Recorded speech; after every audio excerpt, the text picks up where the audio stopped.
Assalamualaikum warahmatullahi wabarakatuh. Sebelumnya izinkan kami memperkenalkan diri. Perkenalkan, nama saya Syafenda Utomo dan rekan saya Puji Eka Handayani dari Idetika Manajemen Perhotelan. Kami mewakili kelompok 4 dari Tas Dubai Hotel akan memaparkan dan menjelaskan mengenai pemasaran.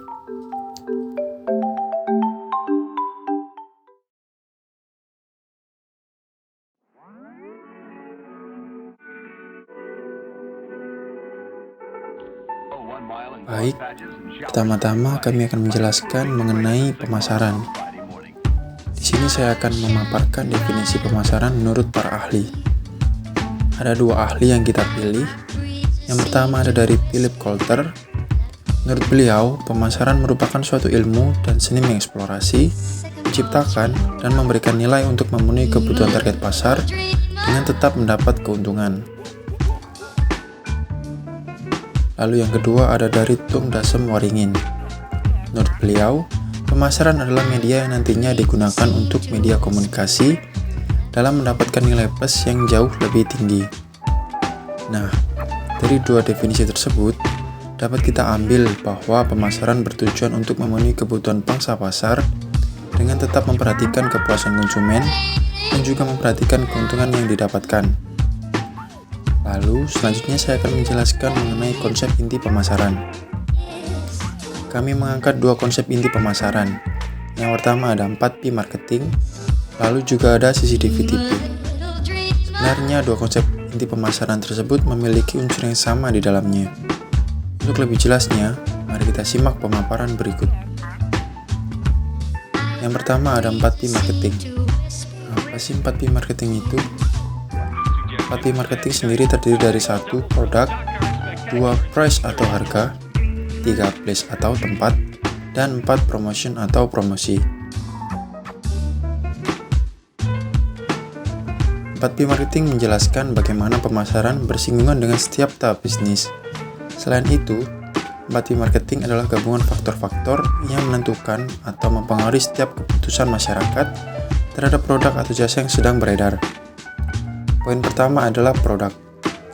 Produk adalah faktor pertama yang memiliki peran penting karena untuk mempengaruhi masyarakat. Tidak hanya membutuhkan sebuah produk atau jasa yang sudah jadi, pertanyaan yang akan muncul biasanya adalah bagaimana produk atau jasa ini ditampilkan. Setelah itu, pemilik produk atau jasa dapat melakukan tes pasar mengenai pendapat masyarakat apakah produk atau jasa ini sudah layak atau belum untuk dipasarkan. Tanpa memahami hal tersebut, produk atau jasa yang ditawarkan akan sulit untuk diterima. Hal tersebut membuat pemilik terus memikirkan cara meningkatkan kualitas produk atau jasa tanpa asumsi. Poin kedua ada price atau harga. Setelah menentukan produk atau jasa, berikut yang perlu diperhatikan adalah harga. Untuk menentukan harga, pemilik produk atau jasa dapat memeriksa harga kompetitor maupun harga pasar, lalu melihat sejauh mana calon pembeli bersedia membayar produk atau jasa mereka. Yang ketiga ada place atau tempat. Dalam konteks pemasaran, place mengacu pada proses distribusi barang atau jasa yang kita tawarkan. Selain prosesnya, kita juga harus tahu seberapa luas jangkauan produk dan jasa kita. Di sini kita juga harus tahu betul siapa saja sasaran produk dan jasa kita, serta bagaimana cara terbaiknya supaya masyarakat bisa mendapatkan produk dan jasa kita dengan baik. Lalu yang keempat ada promotion atau promosi. Faktor terakhir dalam 4P marketing adalah promosi. Promosi sendiri mencakup iklan, acara, atau diskon yang telah dibuat untuk meningkatkan pemahaman terhadap produk atau jasa yang ditawarkan. Tidak hanya itu saja, promosi juga memungkinkan produk atau jasa sehingga lebih menarik banyak pembeli. Lalu berikut adalah cuplikan objek wisata dari kelompok kami yang akan dijelaskan oleh rekan saya.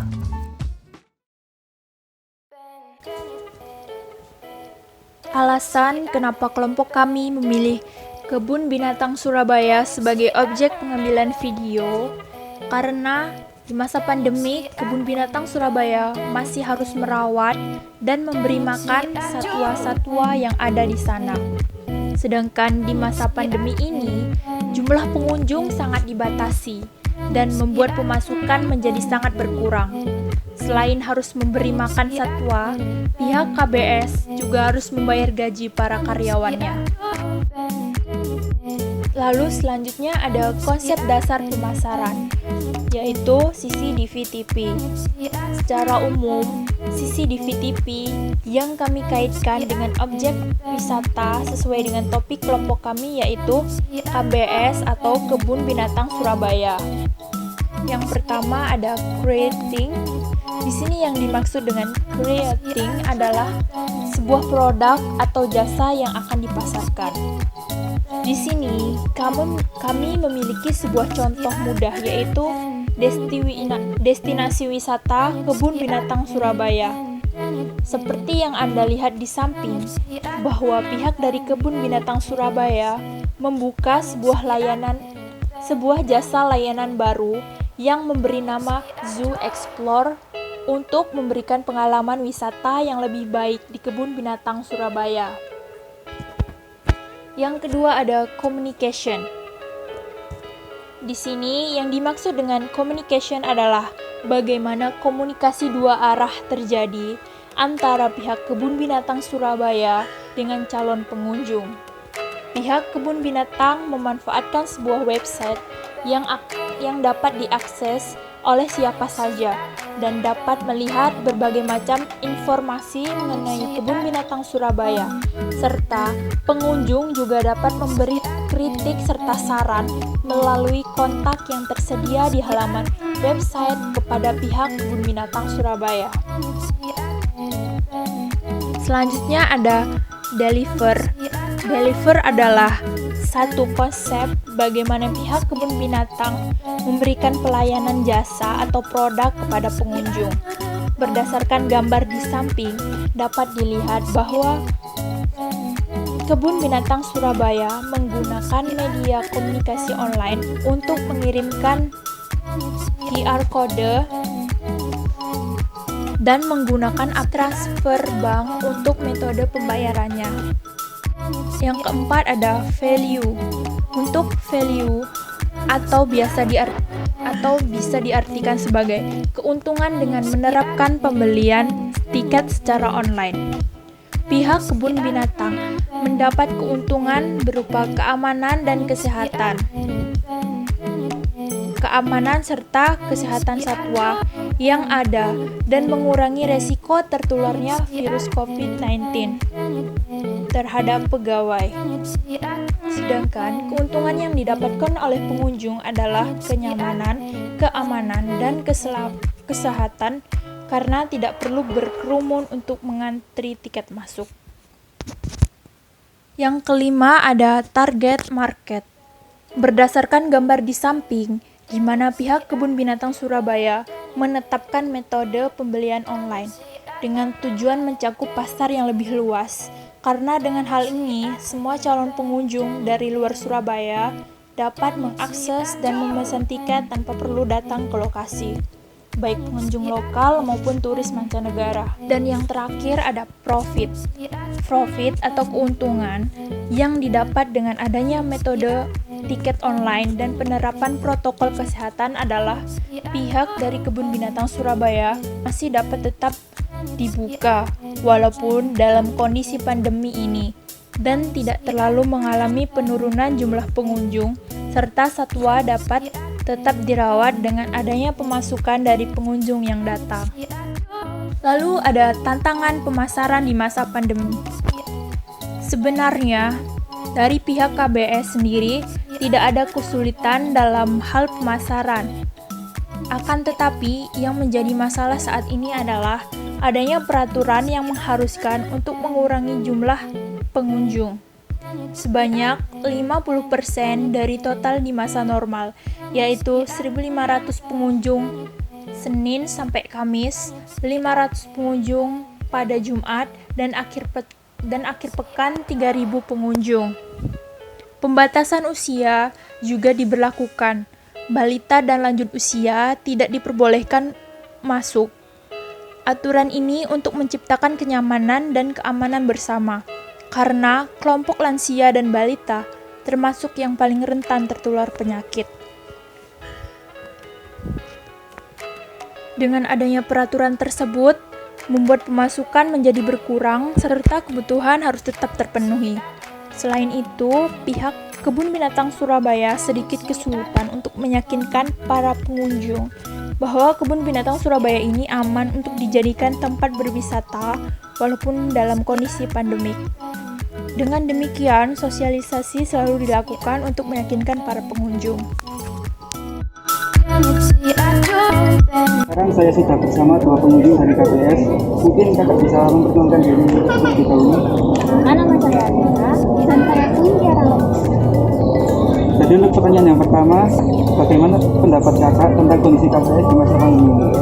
Kondisinya sudah cukup baik, protokol kesehatannya sudah lengkap, lingkungannya pun bersih, banyak disediakan cuci tangan di setiap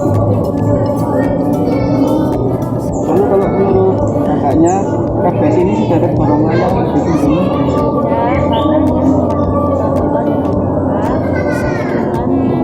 dengan meniru semuanya yang datang untuk menggunakan masker dan ada tempat cuci tangan. Mungkin kakak ada saran untuk pengelola KBS ini supaya KBS ini bisa lebih baik, apalagi di masa pandemi. Hewannya mungkin bisa ditambahkan lagi sama mungkin semua lingkungannya kebersihannya tetap dijaga agar ini juga lebih tertantang. Terima kasih atas waktunya. Ya maaf kalau mengganggu.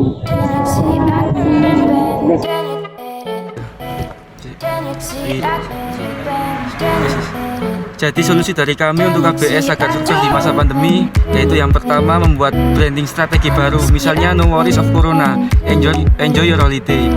Yang kedua, menggunakan media sosial untuk melakukan promosi secara gencar, misalnya lewat Instagram, Facebook, atau YouTube.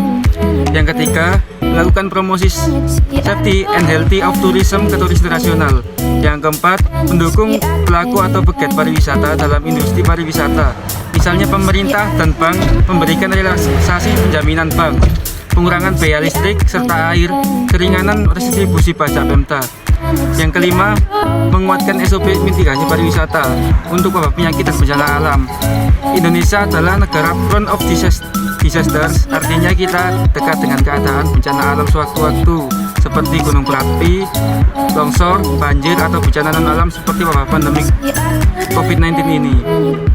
Yang keenam, prioritas wisata ekoturisme, yaitu memadukan alam dan budaya dibanding mass tourism, karena orang akan lebih selektif lagi memilih wisata yang bersifat privat dibanding secara grup tour dan menghindari tur massal. Jadi kesimpulan dapat kami ambil yaitu berdasarkan dari semua kegiatan kami hari ini, mulai dari survei tempat wisata KBS dan juga berdasarkan pandangan ahli tentang apa itu pemasaran, dapat disimpulkan bahwa Kebun Binatang Surabaya cukup baik dalam melakukan teknik pemasaran, sedangkan untuk faktor jumlah pengunjung yang berkurang murni dari ketakutan pengunjung untuk mengunjungi tempat wisata, khususnya di kondisi pandemi saat ini. Sekian dari kelompok kami, kurang lebihnya mohon maaf. Wassalamualaikum warahmatullahi wabarakatuh. Terima kasih.